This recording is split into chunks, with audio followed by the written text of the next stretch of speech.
जम्मू में कड़ाके की सर्दी, शीतलहर और घने कोहरे का ट्रिपल अटैक झेलना पड़ रहा है लोगों को। और मकर संक्रांति की सुबह की शुरुआत घने कोहरे की चादर से हुई है। और अगर आप शहर में देखेंगे तो पूरा शहर इस समय घने कोहरे की चादर में लिपटा हुआ नजर आ रहा है। सड़कों पर यातायात बेहद ज़्यादा धीमा है और जो गाड़ियां सड़कों पर चल भी रही हैं वो कहीं ना कहीं डिपर लाइट और हेडलाइट जलाकर आगे चलने के लिए मजबूर हैं, क्योंकि विजिबिलिटी बेहद ज़्यादा कम है और ऐसे में सड़कों पर हादसा होने के चांसेस जो है वो बहुत ज़्यादा हो जाते हैं। और जो घना कोहरा इस समय पूरे जम्मू कश्मीर के अंदर छाया हुआ है, खासतौर पर जम्मू से लेकर जो पठानकोट तक का इलाका है, पंजाब का इलाका है, वहाँ पर जिस तरीके से घना कोहरा छाया हुआ है उसको देखते हुए लगातार ट्रेन सर्विसेज जो हैं वो भी जो है वो बाधित हो रही है। साथ साथ में हवाई सर्विसेज पर भी इसका खासा असर देखने को मिल रहा है। कल भी दोपहर 12 बजे तक जम्मू शहर पर घना कोहरा छाया हुआ था, जिसका सीधा असर तमाम उन सर्विसेज पर पड़ा था, चाहे वो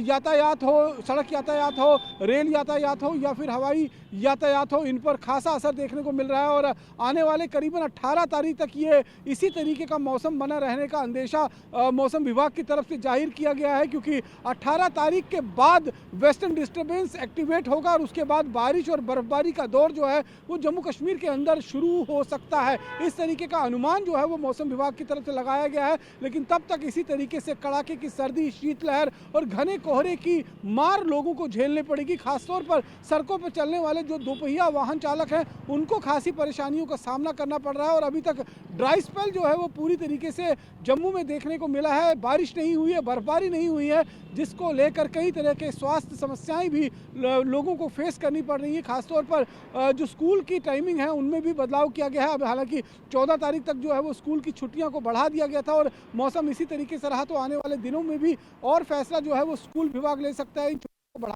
लेकर, क्योंकि इस समय सबसे ज़्यादा परेशानियां छोटे बच्चे और जो बुजुर्ग लोग हैं उन्हीं को उठानी पड़ रही है। क्योंकि इस घने कोहरे और शीतलहर की चपेट में जब लोग घरों से बाहर निकलते हैं तो उनको तमाम तरीके की समस्याओं का सामना करना पड़ रहा है। तो फिलहाल घने कोहरे की मार जो है वो पूरे जम्मू इलाके के साथ साथ में पंजाब और उत्तर भारत का जो इलाका है उसको उसने अपनी चपेट में ले रखा हुआ है और आने वाले करीबन 18 तारीख तक कमावेश ये स्थिति इसी तरीके से बनी रहेगी। ये अनुमान फिलहाल मौसम विभाग की तरफ से जताया गया है।